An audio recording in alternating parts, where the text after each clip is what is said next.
Welcome to NFL Talk. The Seahawks have had a busy week, especially with some linebacker changes, some really interesting moves that have fans wondering what's going on.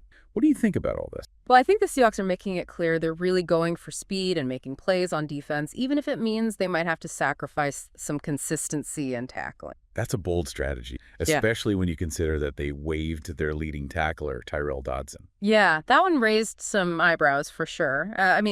On the surface, it seems kind of counterintuitive, letting go of your top tackler like that. But when you look a little closer, you start to think maybe the coaches weren't totally happy with how Dodson was playing overall. So it's not just about the number of tackles. Right. Maybe they felt like, yeah, he's making a lot of tackles. But a lot of them are happening way downfield, after the other team has already moved them. So it's about the quality of the tackles, not just the quantity. Yeah. They want linebackers who can stop plays before they even get going. Exactly. It's being proactive on defense. And that's becoming more and more important these days with the mobile quarterbacks and these offenses that spread the field. So with Dodson gone, who's going to step up and fill that void? Well, they have a few options. Ernest Jones IV, the guy they just got from the Titans, he's expected to take on a bigger role. He's going to be the new defensive signal caller, actually. Wow, that's a big responsibility for someone who's new to the team. What exactly does that entail? He's basically the quarterback of the defense. He makes sure everyone is lined up right, makes adjustments before the snap, reacts to whatever the offense is doing. It's a lot to juggle, but it looks like the coaches have faith in him. It'll be really interesting to see how he handles that. And then they've got some younger guys like Tyrese Knight and Drake Thomas who will be getting more opportunities too. I think they're ready for that. Both Knight and Thomas are talented players with potential for sure. Now they've got the chance to prove themselves and show they belong in the NFL. It's going to be tough. It'll be a trial by fire, but sometimes that's... So a new signal caller in Jones, Yep. And some young players trying to make their mark. What about Dodson, though? What happens to him now?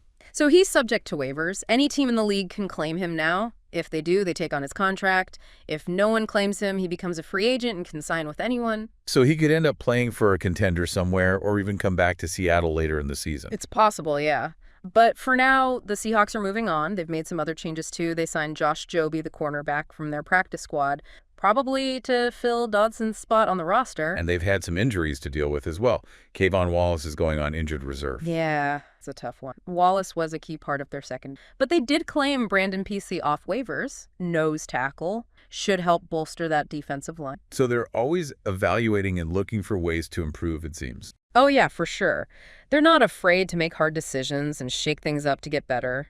Shows they're not satisfied with how things are going and are looking for solutions. They've been busy, that's for sure. Besides all the linebacker stuff, they signed N'Keal Harry, a tight end, to the practice squad. What do you think about that move? It seems like they're trying to add depth and competition at different positions. Harry was a first-round pick, so there's some potential there. Might be thinking long-term, too. So they're exploring all their options to improve the team, but it won't mean much if their key players aren't healthy. What's the latest on that front?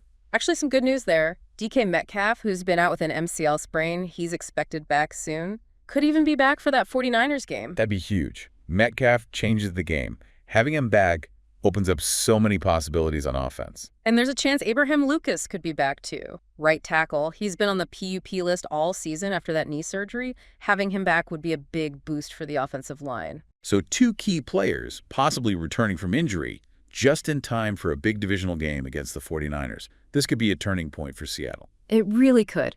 These next few weeks will be very telling. We'll see if these changes they've made and getting those key players back can turn things around for them. Feels like the Seahawks are at a real crossroads right now, Making big moves, taking risks, trying to find that winning formula. It's going to be interesting to see what happens. For sure. It reminds you that things are always changing. Teams have to keep adapting to stay ahead of the game. Speaking of adapting, let's talk about Ernest Jones. He's the new defensive signal caller. What are the biggest things he'll need to overcome in that new role? Well, first off, he's got to learn the Seahawks system and all the terminology fast.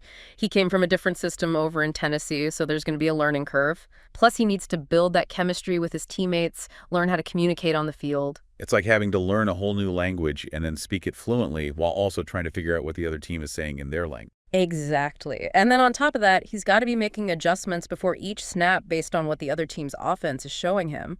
A lot of pressure for a young guy. But, from what we've seen, Jones seems to have the smarts and the athleticism. You think he's got the makings of a leader on this deal? I think he's got all the tools to be a great leader, yeah. He's a smart, instinctive player, really understands the game, and we've seen some real playmaking ability there. But leadership takes experience, too. He'll get that as he plays more, faces different challenges. That's a great opportunity for him to grow and really become a key part of that defense. And speaking of opportunities, let's not forget about the young linebackers, Knight and Thomas. With Dodson out of the picture, they'll be seeing a lot more playing time. How do you think they fit into the Seahawks' plans? They're young and hungry to prove themselves. This is their chance to really make a statement, show the coaches what they can do. The Seahawks are in a tough spot right now, so they're going to try different things, give these young guys their shot. Trial by fire. Could be the best way to learn, though. Exactly. They'll learn by doing it, and they'll definitely face some tough times along the way. But if they can handle it, it could really help Seattle's D long run. It's cool to see the Seahawks giving these young players a chance. It adds some excitement to the defense, some unpredictability. And it creates competition. With Dodson gone, there's a spot open at linebacker. These guys are going to be fighting for playing time. That kind of competition brings out the best in everyone. And while we're talking about competition, we should mention the other roster moves Seattle made, signing Josh Jobe, the cornerback, from their practice squad, and adding Brandon Pelney, nose tackle, and N'Keal Harry, tight end. What do you think about those moves? Looks like they're focused on depth and competition, filling in those gaps, especially with the injuries they've had. They're bringing in guys with experience who can contribute when they need them. Building a well-rounded team with options at each position. Right. Creating a competitive environment where everyone has to work hard for their spot. It's also about being prepared for it. Injuries happen in the NFL, so having those backup players. It's a reminder that building a winning team is ongoing. You're always evaluating, adjusting, finding the right pieces. Sometimes that means letting go of a guy like Dodson, even if he was putting up numbers. Absolutely. It's about looking deeper, making the best decision for the whole team, even if it's not popular or easy. It's that balance between what you need right now and what you're building for the future. And speaking of the future, the Seahawks still want to make the playoffs but are they sending mixed signals with all these changes? I don't think so. I think they're being realistic about where they're at, making adjustments but not giving up on the season. But they're also not afraid to make moves that might help them down the road. Taking a practical approach, trying to win now while also setting themselves up for future success. It's a tough thing to balance. Will be interesting to see how they handle it. It reminds you that this is a business. Teams are always making moves to try and get better, improve their chances of winning. The Seahawks are just like any other team in that way. They're trying to find that right mix of talent, experience, and potential, trying to build that winning culture. So the Seahawks are definitely a team in transition, making big changes, trying different lineups, trying to find the right guys to compete in that tough NFC West. What do you see as the biggest question mark for this? I think the biggest question is how quickly they can get everyone on the same page, build that chemistry. There are a lot of new guys on defense, and that takes time. Yeah, you can't just throw them all together and expect them to click right away. And they're dealing with those injuries too, Metcalf, Lucas. Getting those guys back will be huge, but even then, it'll take some time to get them back in though. So a lot of uncertainty, but also kind of exciting, right? These changes could really help them reach their potential. It could, yeah. But it'll take some patience. Definitely a reminder that building a championship team takes time. You're developing talent, building that chemistry, creating a winning culture. It doesn't happen overnight. No, it's a process. And the Seahawks seem committed to it. They're not afraid to make tough choices, try new things, invest in the future. Be interesting to see how it all works out. The NFC West is a gauntlet, that's for sure. They've got a lot of work, but they're willing to change and adapt, and that's a good thing. We've covered a lot of ground here. We talked about the Seahawks' moves, the challenges they face, the potential impact of these changes. What's the main thing you want our listeners to take away from that? I want them to remember that the Seahawks are in transition, but they've got a plan.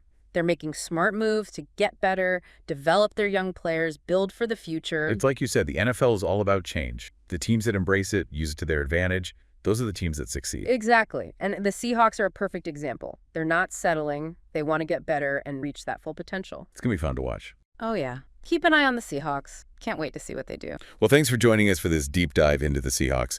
We'll be back next time with more from around the NFL. Until then, keep watching. Goodbye, and see you in the next video.